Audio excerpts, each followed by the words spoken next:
আজি আমি 11 নম্বৰত কৰিছে 1 নম্বৰ কৰকানিৰ পৰা আৰম্ভ কৰি বিভিন্ন সমষ্টিত কৰিছে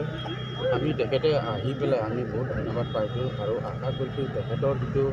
তৃণমূল পৰ্যায়ত যিটো ৰাইজে দাবী কৰিছে সেই দাবীবিলাক তেখেতৰ সন্মুখতে কোনে কোনে দাবী কৰিছে এই সকলো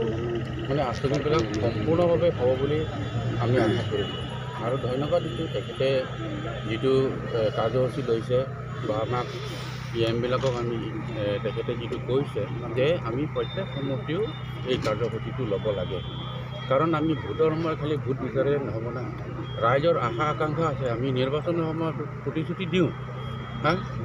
তেখেতেও কয় যে এইটো দিব লাগে সেইটো দিব লাগে আমি কওঁ যে নিৰ্বাচন ফলাফল হোৱাৰ লগে লগে গভৰ্ণমেণ্ট হোৱাৰ লগে লগে আপোনালোকৰ এই গোটেই আঁচনিবিলাক আমি ৰূপায়ণ কৰিবলৈ চেষ্টা কৰিম সেই মৰ্মে আজি CM মহোদয়ে আমি এই মহামাৰী সমষ্টিত আহিছে আমি তাকে ধন্যবাদ আৰু আশাবাদী তেখেতৰ পৰা মানে যিখিনি দাবী ৰাইজৰ দাবী সেই আঁচনিবিলাক সম্পূৰ্ণভাৱে আমি পাম বুলি আশা কৰোঁ স্যাৰ সমষ্টিবাসী ৰাইজৰ সহযোগ পাইছে আপোনালোকে দেখা পায় আমি 7,000 চিট আছিলে 7,000 সম্পূৰ্ণ মানুহবিলাক বহি তাৰ ওপৰঞ্চি মানুহ থিয় হোৱাও আমি দেখা পাইছোঁ স্পেচিয়েল কিবা ঘোষণা কৰি কৈছে নেকি মহামাৰীৰ কাৰণে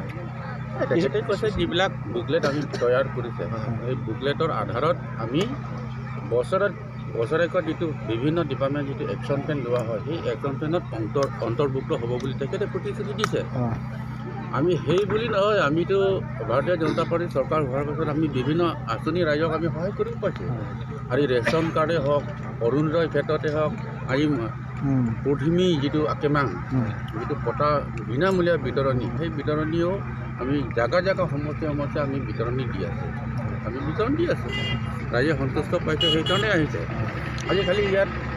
BJP মানুহে আহিছে তেনেকৈ নহয় বিভিন্ন দলে আমাক চৰকাৰৰ প্ৰতি তেওঁলোকে বিশ্বাস সেই বিশ্বাসৰ কাৰণে আজি আহি পেলাই পোনে CM মহোদয়ৰ লগত এইটো মত বিনিময় কৰিছে সেইটো ভাল লাগে স্যাৰ বিগত চৰকাৰৰ সময়ত এনেকৈ CM এনেকৈ ৰাইজৰ মৰম দেখা নাই কিন্তু মইতো জীৱনতো দেখা নাই দেই